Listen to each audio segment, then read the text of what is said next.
ফাইনালে চলে আসছি গঙ্গার ঘাটে স্নান করতে। আমি স্নান করতে না, আমার প্যাসেঞ্জারকে স্নান করাতে। তো দেখো গাইস, আজকে গঙ্গার ঘাটটা পুরোটাই ফাঁকা।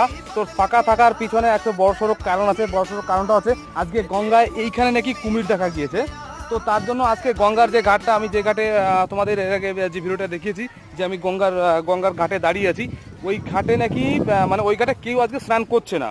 কারণ হচ্ছে ওই গঙ্গার ঘাটের পাশেই হচ্ছে এই যে গঙ্গার যেখানে কুমিরটা দেখা গিয়েছিল। তো অনেকে নাকি এখানে কুমির দেখেছে, আমি কিন্তু দেখতে পাচ্ছি না। আমি প্রায় আধা ঘন্টা ধরে এখানে দাঁড়িয়ে আছি, কিন্তু কোনো কুমিরের দেখা পাচ্ছি না। গাইস, সত্যি ওরা কুমির দেখেছে কিনা আমি মানে এখন বিশ্বাস করতে পারছি না। কারণ যারা কুমিরটা দেখেছে তারা নাকি এখানে মরা পড়াতে আসছিল। আর মরা পড়াতে আসলে বুঝতেই পারছো, সবাই একটু মালটাল খাবে, খেয়ে দে ওরা মানে নিশার চোখে কুমির দেখেছে না মাছ দেখেছে না শিশু দেখেছে। তো সেটাই দেখার জন্য আমি চলে আসছি গঙ্গার ঘাটে। গাইজ, এখানে পাক্কা আমি আধা ঘন্টা দাঁড়িয়েছি, কিন্তু কোনো কুমির আমি দেখতে পারছি না।